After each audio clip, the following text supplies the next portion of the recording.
O velho da venda preta tinha entendido que o rádio portátil, tanto pela fragilidade da sua estrutura como pela informação conhecida sobre o tempo da sua vida útil, se encontrava excluído da lista dos valores que tinham de entregar com o pagamento da comida. Considerando que o funcionamento do aparelho dependia, em primeiro lugar, de ter ou não pilhas dentro e, em segundo lugar, do tempo que elas durassem. Pelo som rouquenho das vozes que ainda saíam da pequena caixa, era evidente que não haveria muito mais a esperar dela. Decidiu, por isso, o velho da venda preta não repetir as audições gerais e também porque os cegos da terceira camarada, lado esquerdo, poderiam aparecer por ali com uma opinião diferente, não por causa do valor material do aparelho, praticamente nulo a curto prazo, como ficou demonstrado, mas pelo seu valor de uso no imediato, que esse é sem dúvida altíssimo, sem falar na hipótese plausível de haver pilhas lá onde pelo menos há uma pistola. Disse, pois, o velho da venda preta que passaria a escutar as notícias debaixo da manta da cama, com a cabeça toda tapada, e que se houvesse alguma novidade interessante, logo avisaria.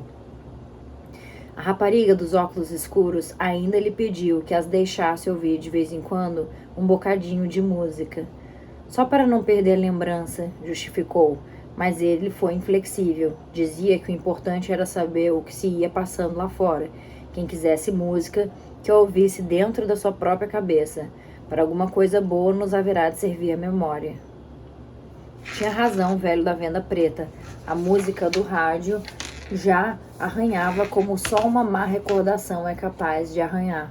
Por isso, mantinha-o no mínimo volume sonoro possível, à espera de que as notícias chegassem. Então, espevitava um pouco o som e apurava o ouvido para não perder uma sílaba. Depois, com palavras suas, resumia as informações e transmitia-as aos vizinhos próximos. Assim, de cama em cama, as notícias iam lentamente dando a volta à camarata, desfiguradas de cada vez que passavam de um receptor ao receptor seguinte, diminuída ou agravada desta maneira a importância das informações, consoante o grau pessoal de otimismo ou pessimismo próprio de cada emissor. Até que chegou o momento em que as palavras se calaram e o velho da venda preta se achou sem ter que dizer. E não foi porque o rádio se tivesse avariado ou as pilhas esgotado. A experiência da vida e das vidas tem cabalmente demonstrado que ao tempo não há quem o governe. Parecia esta maquineta que pouco iria durar e, afinal, alguém teve de calar-se antes dela.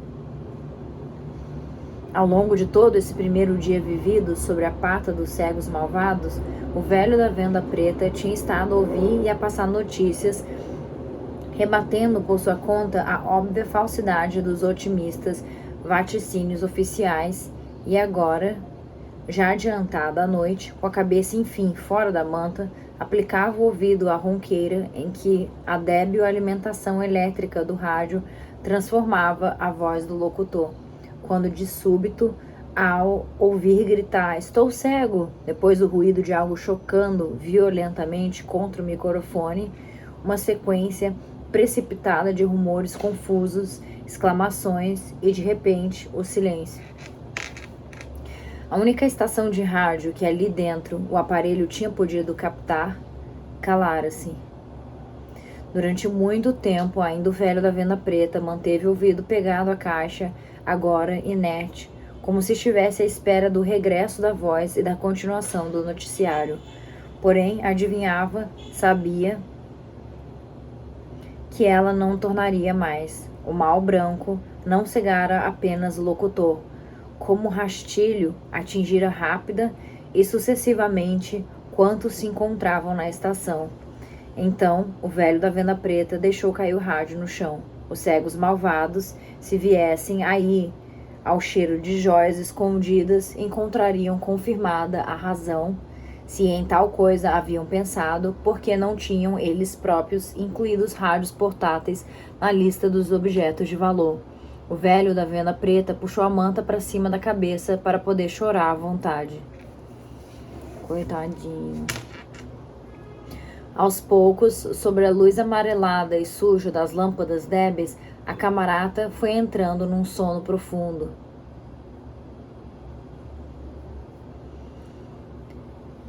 Reconfortados os corpos pelas 3 refeições do dia, como antes raramente havia sucedido. A continuarem assim as coisas, acabaremos, uma vez mais, por ter de chegar à conclusão de que mesmo nos males piores é possível achar-se uma porção de bem suficiente para que os levemos aos ditos males com paciência, o que, transportado para a presente situação, significa que, contrariamente às primeiras inquietantes previsões, a concentração dos alimentos em uma única entidade rateadora e distribuidora tinha, afinal, os seus aspectos positivos, por muito que se queixassem alguns idealistas que teriam preferido continuar a lutar pela vida pelos próprios meios, mesmo tendo de passar por causa dessa teimosia alguma fome. Descuidados do dia de manhã, esquecidos de que quem paga adiantado sempre acaba mal servido, a maioria dos cegos em todas as camaratas dormiam o sono solto. Os outros, cansados de buscar sem resultado uma saída honrosa para os vexames sofridos, foram pouco a pouco adormecendo também, sonhando com a esperança de uns dias melhores do que estes, mais livres, se não mais fartos. Na primeira camarata, lado direito, só a mulher do médico não dormia.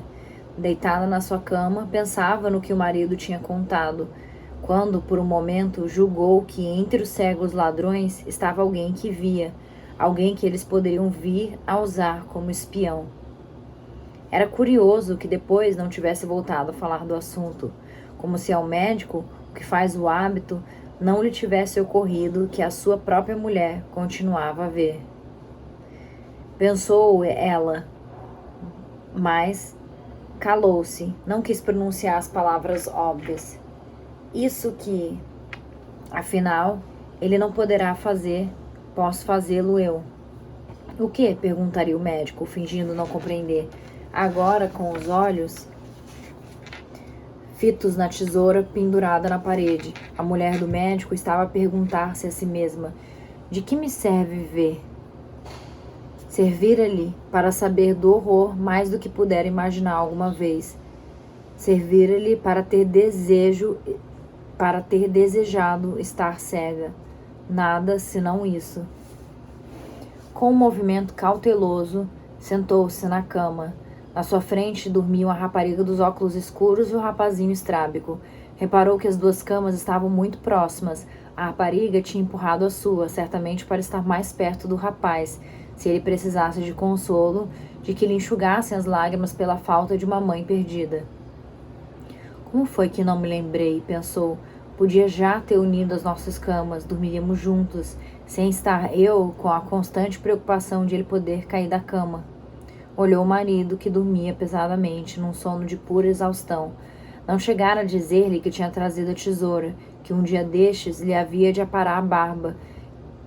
É trabalho que até um cego é capaz de fazer, desde que não chegue demasiado as lâminas à pele. Dera a si mesma uma boa justificação para não lhe falar da tesoura. Depois vinham-me aí os homens todos, mas fazia outra coisa para cortar barbas. Rodou o corpo para fora, assentou os pés no chão, procurou os sapatos. Quando ia calçá-los, deteve-se, olhou-os fixamente, depois abanou a cabeça e, sem ruído, tornou a pousá-los. Passou para a coxia entre as camas e começou a andar lentamente em direção à porta da camarata. Os pés descalços sentiram a imundície pegajosa do chão, mas ela sabia que lá fora, nos corredores, seria muito pior. Ia olhando a um lado e a outro, a ver se havia algum cego acordado. Embora estar um ou mais deles vigilando, ou a camarata toda, não tivesse qualquer importância, desde que não fizesse ruído, e mesmo que o fizesse, sabemos a quanto obrigam as necessidades do corpo, que não escolhem horas. Enfim, o que ela não queria era que o marido despertasse e desce pela ausência, há tempo ainda de perguntar-lhe: onde vais? Que é provavelmente a pergunta que os homens mais fazem às suas mulheres. A outra é: onde estivestes? Uma das cegas estava sentada na cama com as costas apoiadas na cabeceira baixa, o olhar vazio lançado para a parede da frente, sem conseguir chegar-lhe. A mulher do médico parou um momento, como se duvidasse em tocar aquele fio invisível que pairava no ar, como se um simples contato pudesse destruir irremediavelmente. A cega levantou um braço. Devia ter percebido alguma leve vibração da atmosfera. Depois deixou-o cair, desinteressada. Já lhe bastava não poder dormir por causa do ressonar dos vizinhos. A mulher do médico continuou a andar, cada vez mais depressa, à medida que se aproximava da porta. Antes de seguir em direção ao átrio, olhou ao longo do corredor que levava às outras camaratas deste lado. Lá mais para diante, as sentinelas e, finalmente, à cozinha e ao refeitório.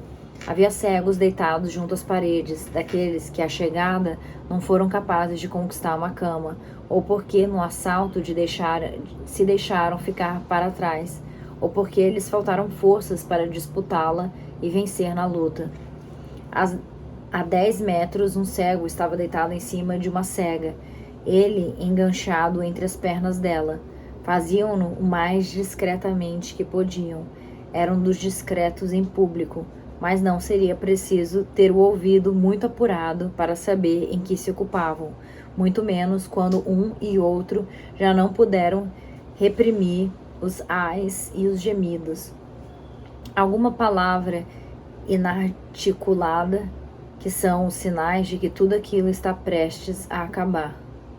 A mulher do médico ficou parada a olhá-los. Não por inveja, tinham seu marido e a satisfação que ele lhe dava, mas por causa de uma impressão de outra natureza, para a qual não encontrava nome. Poderia ser um sentimento de simpatia, como se estivesse a pensar em dizer-lhes: não liguem a estar eu aqui. Também sei o que é isso, continuem. Poderia ser um sentimento de compaixão. Ainda que esse instante de gozo supremo pudesse durar-vos a vida inteira, nunca os dois que sois poderíeis chegar a ser um só. O cego e a cega descansavam agora, já separados, um ao lado do outro, mas continuavam de mãos dadas. Eram novos, talvez fossem namorados, tinham ido ao cinema e ali cegaram, ou um acaso milagroso o juntou aqui. E sendo assim, como foi que se reconheceram? Ora essa, pelas vozes, claro.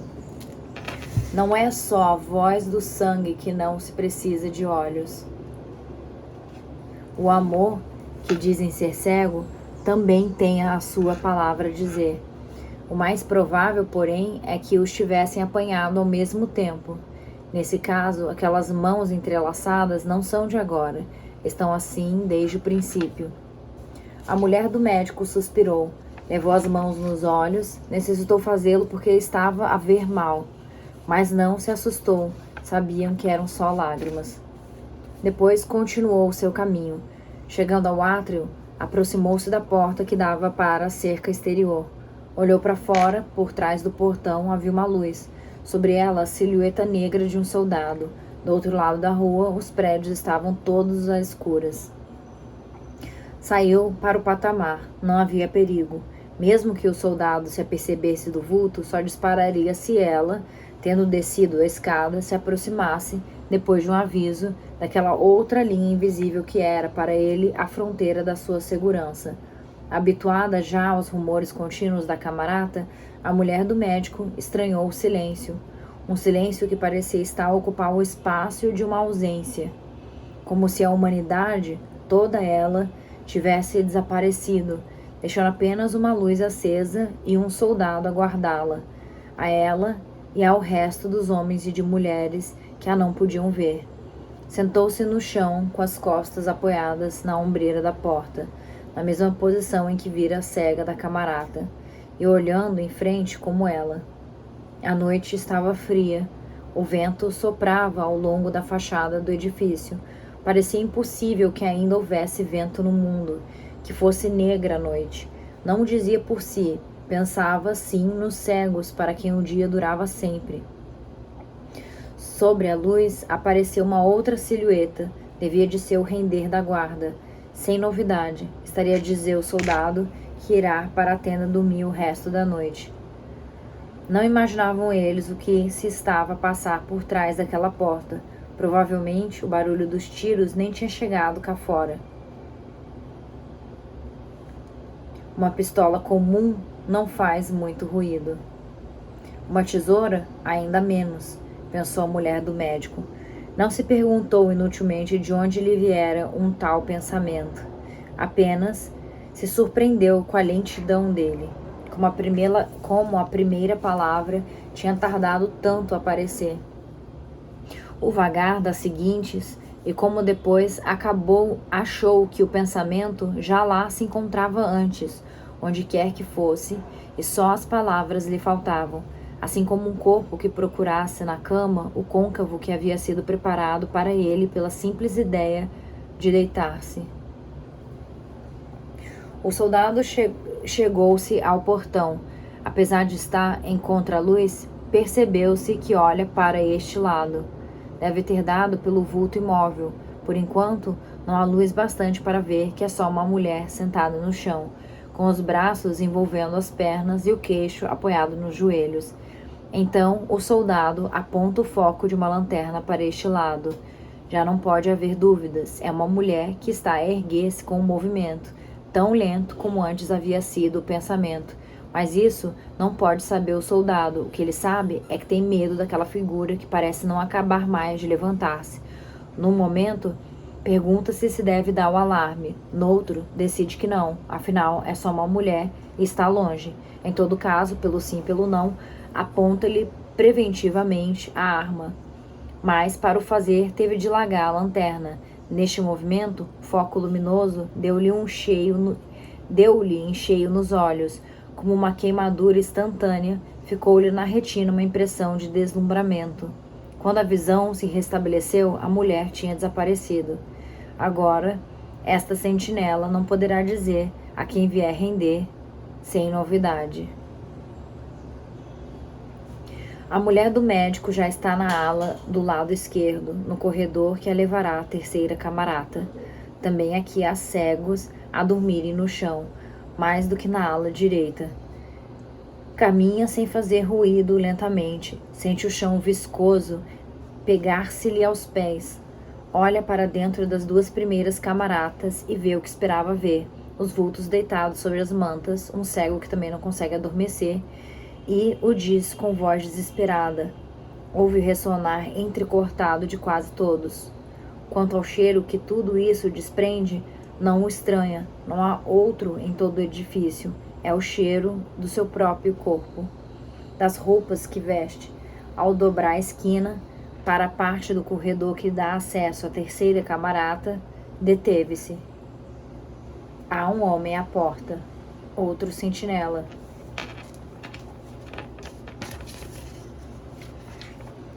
Tem um cajado na mão, faz com ele movimentos lentos, a um lado e a outro, como para interceptar a passagem de alguém que pretendesse aproximar-se. Aqui não há cegos a dormirem no chão, o corredor está desimpedido. O cego da porta continua no seu vai-vem uniforme. Parece ele que não se cansa, mas não é assim. Passados uns minutos, muda o cajado de mão e recomeça. A mulher do médico avançou rente à parede do outro lado, tendo cuidado de não roçar por ela. O arco que o cajado descreve não chega sequer ao meio do corredor largo. Dá vontade de dizer que essa sentinela faz guarda com uma arma descarregada. A mulher do médico está agora exatamente em frente do cego. Pode ver a camarata por trás dele. As camas não estão todas ocupadas. Quantos serão? Pensou. Avançou um pouco mais, quase até o limite de alcance do cajado, e aí parou.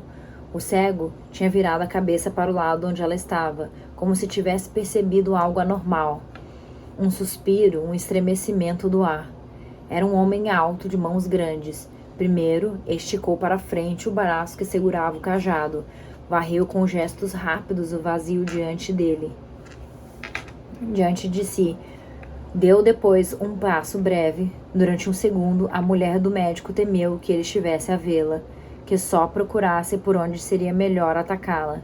Aqueles olhos não estão cegos, pensou alarmada. Sim, claro que estavam cegos, tão cegos como os de quantos viviam debaixo destes tetos, entre estas paredes, todos, exceto ela. Em voz baixa, quase num sussurro, o homem perguntou: quem está aí? Não gritou como as sentinelas de verdade. Quem vem lá? A resposta boa deveria ser: gente de paz. E ele remataria: passe de largo. Não foi assim que as coisas passaram. Só abanou a cabeça, como se respondesse a si mesmo: que disparate! Aqui não pode haver ninguém. A estas horas está tudo a dormir. Apalpando com a mão livre, recuou para junto da porta e, tranquilizado pelas suas próprias palavras, deixou pender os braços. Tinha sono. Há muito tempo que estava à espera de quem um dos companheiros o viesse render. Mas para isso era preciso que o outro, a voz interior do dever, acordasse por si mesmo, que ali não havia despertadores, nem meio nenhum de os usar. Cautelosamente, a mulher do médico chegou-se à outra ombreira da porta e olhou para dentro. A camarata não estava cheia. Fez uma contagem rápida. Pareceu-lhe que deviam ser uns 19 ou 20. Ao fundo, viu umas quantas caixas de comida empilhadas, outras em cima das camas desocupadas. Era de esperar. Eles não distribuem a comida toda que vão recebendo, pensou. O cego pareceu ficar outra vez inquieto, mas não fez qualquer movimento para investigar. Os minutos passavam. Ouviu-se uma tosse violenta de fumador vinda de dentro. O cego virou a cabeça ansioso. Enfim, poderia ir dormir. Nenhum dos que estavam deitados se levantou. Então o cego, lentamente, como se tivesse medo de que o viessem surpreender em delito flagrante, de abandono de posto ou infringindo de uma vez só todas as regras porque estão obrigadas a reger-se às sentinelas, sentou-se na borda da cama que tapava a entrada. Ainda cabeceou durante uns momentos, mas depois deixou-se ir no rio do sono. O mais certo foi ter pensado ao afundar-se: não tem importância, ninguém me vê. A mulher do médico tornou a contar os que dormiam lá dentro. Com este, são 20. Ao menos levava dali uma informação certa. Não tinha sido inútil a excursão noturna. Mas terá sido apenas para isso que vim cá? Perguntou a si mesmo, e não quis procurar a resposta. O cego dormia com a cabeça apoiada à ombreira da porta. O cajado escorregara sem ruído para o chão. Ali estava um cego, desarmado e sem colunas para derrubar. Deliberadamente, a mulher do médico quis pensar que este homem era um ladrão de comida, que roubava o que a outros pertencia de justiça, que tirava a boca de crianças. Mas, apesar de o pensar, não chegou a sentir desprezo, nem sequer uma leve irritação. Só uma estranha piedade diante do corpo descaído, da cabeça inclinada para trás, do pescoço alongado de veias grossas. Pela primeira vez desde que saíra da camarata, teve um arrepio de frio. Parecia que as lajes do chão lhe estavam a gelar os pés, como se os queimassem. Oxalá não seja isso febre, pensou. Não seria. Seria só uma fadiga infinita, uma vontade de enrolar-se sobre si mesma. Os olhos, sobretudo os olhos, virados para dentro, mais, até poderem alcançar e observar o interior do próprio cérebro, ali onde a diferença entre o ver e o não ver é invisível à simples vista. Devagar, ainda mais devagar, arrastando o corpo, voltou para trás, para o lugar aonde pertencia. Passou ao lado de cegos que pareciam sonâmbulos. Sonâmbula ela também para eles. Nem tinha de fingir que estava cega. Os cegos enamorados já não estavam de mãos dadas, dormiam deitados de lado, encolhidos para conservarem o calor, ela na concha formada pelo corpo dele. Afinal, reparando melhor, tinham-se dado as mãos, o braço dele por cima do corpo dela, os dedos entrelaçados. Lá dentro, na camarata, a cega que não conseguia dormir continuava sentada na cama, à espera de que a fadiga do corpo fosse tal que acabasse por render a resistência obstinada da mente. Todos os outros pareciam dormir, alguns com a cabeça tapada, como se ainda estivessem à procura de uma escuridão impossível. Sobre a mesa de cabeceira da rapariga dos óculos escuros, via-se o frasquinho de colírio. Os olhos já estavam curados, mas ela não o sabia.